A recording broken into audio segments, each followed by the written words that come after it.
Certificate के लिए वो अप्लाई कर सकता है। एसडीएम में आकर के जो है डायरेक्टली वो सी सर्टिफिकेट के लिए अप्लाई कर सकता है। लेकिन जो स्टूडेंट अगर मान लिया फर्स्ट ईयर से लेके या कभी भी अभी तक एनसीसी से अवेयर नहीं है, कभी एनसीसी से ज्वाइन नहीं किया है, एनसीसी के बारे में जानता है, तो फर्स्ट ईयर से लेकर, क्योंकि एनसीसी का जो कोर्स होता है 3 ईयर कोर्स होता है, उसमें फर्स्ट ईयर में आप ज्वाइन करते हैं तो कोई भी फर्स्ट ईयर के लिए कोई आपका जो है कोई सर्टिफिकेशन नहीं होता। फर्स्ट ईयर में कोई सर्टिफिकेट आपको नहीं मिलता है। मिनिमम 2 इयर्स ट्रेनिंग लेने के बाद आपको बी सर्टिफिकेट मिलता है। 2 साल के बाद आप 2 साल के दौरान आप एक कैंप करते हैं, फिर बी सर्टिफिकेट एग्जाम में बैठते हैं, और बी सर्टिफिकेट एग्जाम बैठने के बाद फिर आप बी सर्टिफिकेट को क्वालिफाई होते हैं, तो फिर आपको बी सर्टिफिकेट मिलता है। फिर उसके बाद 2 साल के बाद फिर थर्ड ईयर में जाकर के सी सर्टिफिकेट के लिए फिर एक कैंप करना होता है, और फिर उसके बाद सी सर्टिफिकेट के लिए एग्जाम में बैठते हैं, फिर आपका जो है सी सर्टिफिकेट आप उसमें से क्वालिफाई करते हैं तो सी सर्टिफिकेट मिलता है। इतने भी जो भी सर्टिफिकेशन आपके होते हैं वो सारे certification ministry of defence,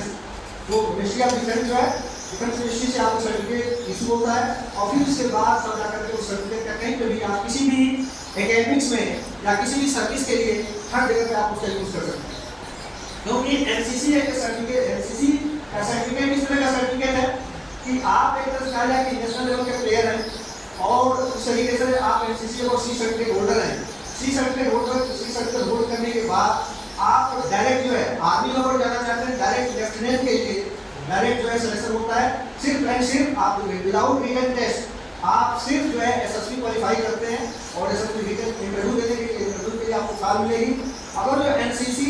with B grade आपने क्वालिफाई किया है, तो एनसीसी सी सर्टिफिकेट में भी 3 ग्रेडिंग होती है, ए ग्रेड,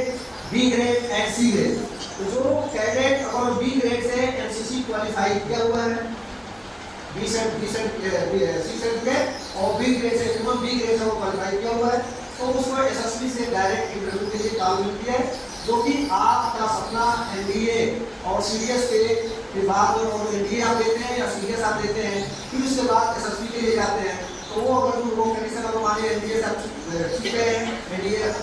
ये काम ओवर हो गया है, तो एनसीसी 25 मतलब एनसीसी ज्वाइन करने के बाद 25 ईयर तक आप जो है लेफ्टिनेंट के लिए डायरेक्ट एसएसबी और एनसीसी सर्टिफिकेट होल्ड करते हैं, तो आप लेफ्टिनेंट के लिए जा सकते हैं। बना में डायरेक्ट आपको वेट भी है, साथ साथ किसी भी कोर में अगर तुम्हारे टेक्निकल कोर में जाना है